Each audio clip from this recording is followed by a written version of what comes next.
Sorry, Is it recording? yeah, it is. Okay, go ahead. Okay. I'm Victoria Green, and this is my demonstration speech times 2. I don't know if you guys know this, but it takes food poisoning to set into your system and actually make your body react. It takes 24 hours. Not a lot of people realize that. They go out, they eat, they come back, and they get food poisoning, and they think it's the last place they ate. And in reality, it's not the last place. You have to backtrack up to 24 hours.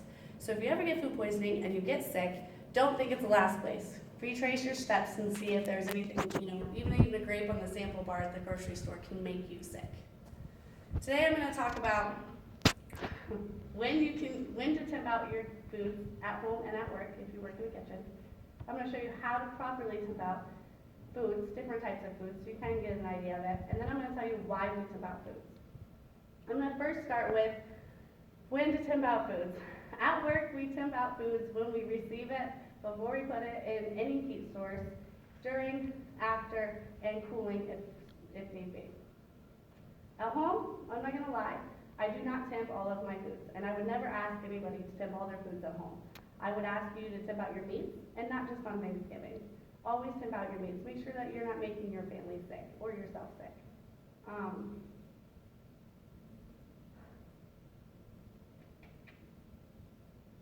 Anyways, so we also we make it sure as a corporate level that we are constantly doing temps. I can ask any person that I work with, we probably do temps a good 15 times per shift. Like, we just do constant temps. A big thing I really want to tell you guys about is checking your temperatures in your refrigerators. You need it to be 40 degrees or below.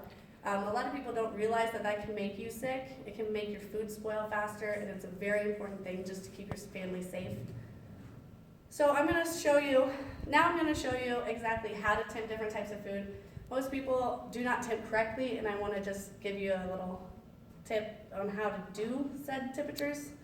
So there's 2 different types of thermometers. There's a dial thermometer that looks kind of like this, and then we have a digital thermometer. I have a dial at home.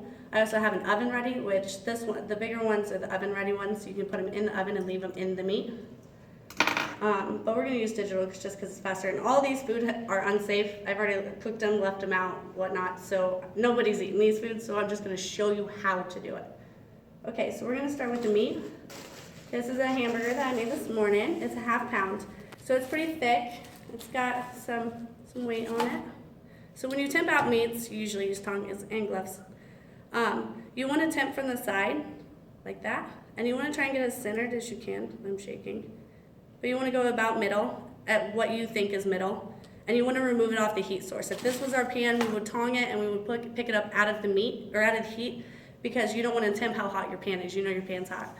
So then you just temp it out, and you want it to be at 160 because this is beef. If it was pork, it needs to be at, or 165, my bad.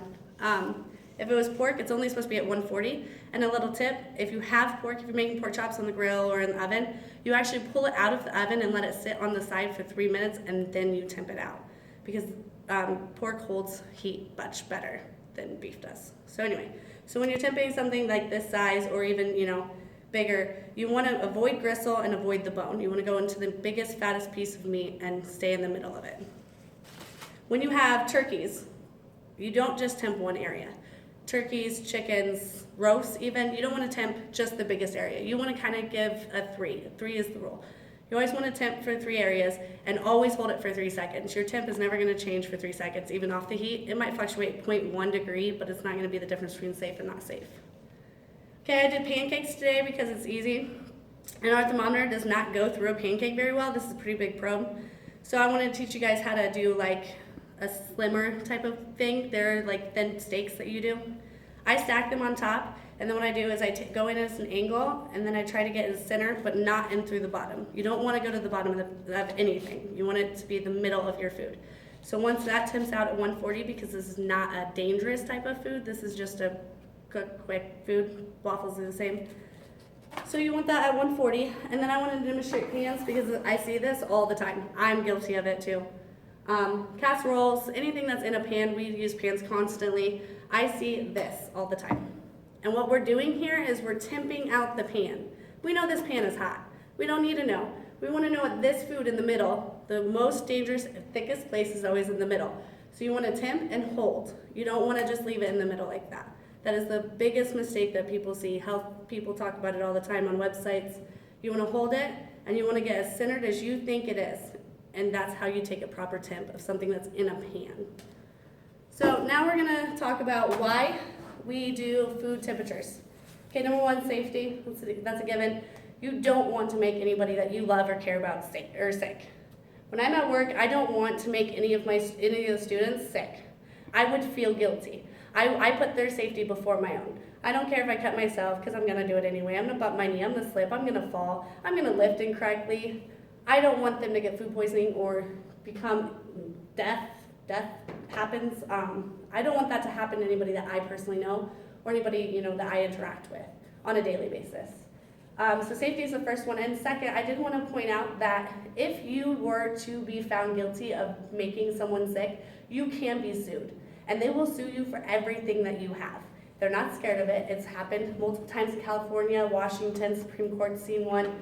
It happens. And so the second thing is you want to protect your finances. You go to work, if you work in a kitchen, if you go to work, you don't want someone to come take all the stuff that you worked for. That's your stuff. You don't want, making someone feeling guilty. You don't want to make someone sick and then have them come after you because of all their medical bills or death or whatever it have to be. Anyways, so to finish this off, I want you guys to take away from this, and I want you to walk away, and I want you to think about how you temp, when you temp, and why you temp. I don't want you to walk away and say, okay, I already knew all that stuff. I want you guys to know the 3-second rule. Everything is 3 seconds. You pull off your food off the pan, it has to be off the pan for 3 seconds. Temp, hold it for 3 seconds. And just try to do your best on keeping the world a safer place. I don't want to get food poisoning, you don't want to get food poisoning, nobody wants to get sick. So let's just keep, an eye on our temps, and maybe you guys can go home and do it yourselves and keep your family safe. Done. Pause. Yeah.